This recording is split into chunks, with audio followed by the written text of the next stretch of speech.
என்னுடைய சொந்த சிஸ்டருக்கு வந்து நான் ஒரு டயட் பிளான் பண்ணி கொடுத்தேன். அந்த டயட் பிளானை உங்கள்கிட்ட ஷேர் பண்ணுறேன். காலையில் 2 சப்பாத்தி, அதுக்கப்புறம் மதியம் 11:30 டைமில் வந்து கொஞ்சம் வெஜ் சாலட்டு, மதியம் வந்து எப்பவும் சாப்பிட்ற ரைஸை விட பாதி ரைஸ், அது கூட எப்பவும் போல வீட்டில் என்ன வைக்கிறாங்களோ அதே தான். அதுக்கப்புறம் 4:30 டைம் ஒரு பிளாக் காஃபி, 2 டேட்ஸ், 2 பாதாம், அதுக்கப்புறம் நைட்டு மறுபடியும் 2 சப்பாத்தி. ஒர்க் அவுட் பண்ணலான்னு கேட்டால் கிடையவே கிடையாது லேடிஸுக்கு. ஆனால் வெயிட் லாஸ் ஆயிருக்கான்னா 2.5 மாசத்துல 8 கிலோ கம்மி பண்ணியிருக்கிறோம். சைஸ் அப்படியே சுருங்கிடுச்சு, கரெக்டாக ஆகிட்டா. அவள் ஒர்க் அவுட் எதுவுமே பண்ணல.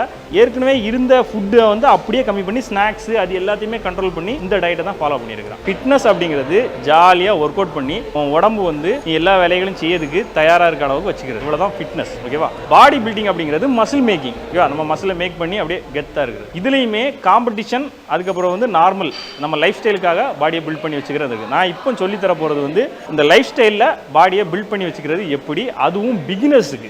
யாரும் சொல்லாத ஒரு விஷயத்த நான் சொல்றேன். என்ன அப்படின்னா, எல்லாருக்கும் இருக்கிற ஒரு பெரிய பிரச்சனை, ஃபர்ஸ்ட் ஜிம்முக்கு போயிட்டு அந்த சரௌண்டிங்கை பழகுங்க. எடுத்த உடனே போயிட்டு வெயிட் அடிச்சுட்டு 4 நாள் வருவான், வெயிட் அடிப்பான், அந்த அவ்வளோதான். 4 நாளைக்கு அப்புறம் ஜிம்மு பக்கமே கிடையாது. ஜிம்மு வந்து எப்படி எடுத்துக்கணும் அப்படின்னா, அது வந்து உனக்கு வந்து ஒரு 1/2 மணி நேரம் டைம் பாஸ் பண்ற ஒரு இடம்னு வச்சுக்கோ. அப்படி வச்சுக்கோ. டெய்லி அங்கே வந்து நீ கம்பல்சரி போய் மைண்டை ரிஃப்ரெஷ் பண்றதுக்கான இடம்னு வச்சுக்கோ. அப்போ தான் அந்த இடம் உனக்கு பழகும். முதல்ல ஜிம்முக்கு போன உடனே இதை போடலாமா அதை போடலாமான்னு யோசிக்கிறத விட்டுட்டு ஜிம்முக்குள்ள போயிட்டு அப்படியே அந்த சரௌண்டிங்கை பழகு. இந்த இடத்துல உட்காரு, அந்த இடத்துல உட்காரு, அதில் போய் தண்ணியை குடி கொஞ்ச நேரம், அதில் போய் புதுசாக இருக்கிறவங்க மாஸ்டர்கிட்ட பேசிக்கோ, எல்லா மிஷினையும் பாரு, எந்தெந்த மிஷினில் யார் யார் ஒர்க் பண்ணுறாங்கன்னு பாரு. தப்பே கிடையாது. முதல் நாள் நீ ஒர்க் அவுட் பண்ணாட்டாலும் பரவாயில்ல, இந்த விஷயத்த பண்ணு. நிறைய பேர் ஜிம்மை சீக்கிரமாக குவைட் பண்ணுறதுக்கு காரணமே அந்த ஜிம் சரௌண்டிங் வந்து அவங்களுக்கு வந்து பழகாததுனால தான். இதை வந்து யாராவது சொல்லியிருக்காங்கன்னா எனக்கு தெரிஞ்சு இல்லை. நான் வந்து பார்த்ததுல இதுதான் அவனுடைய பெரிய பிரச்சனையாகவே இருக்கும். இந்த ஜிம்மில் பழக முடியலையா, அடுத்த இன்னொரு ஜிம்மில் போய் அதே மாதிரி பண்ணி பார்ப்பான், நடக்காது, போயிடுவான். ஆனால் ஜிம்மில் ரொம்ப நாள் இருக்கிறான் பாரு, அவனுடைய விஷயத்தை நீ பார்த்தனா உள்ள போய் புதுசாக ஒரு ஃப்ரெண்டு கிடைச்சிருப்பான், அவன் கூட கை கோர்த்துருவான், தொடர்ந்து பண்ணிக்கிட்டே இருப்பான். என்னுடைய சொந்த சிஸ்டருக்கு வந்து நான் ஒரு டயட் பிளான் பண்ணி கொடுத்தேன். அந்த டயட் பிளானை உங்கள்கிட்ட ஷேர் பண்ணுறேன். காலையில் 2 சப்பாத்தி, அதுக்கப்புறம் மதியம் 11:30 டைமில் வந்து கொஞ்சம் வெஜ் சாலட்டு,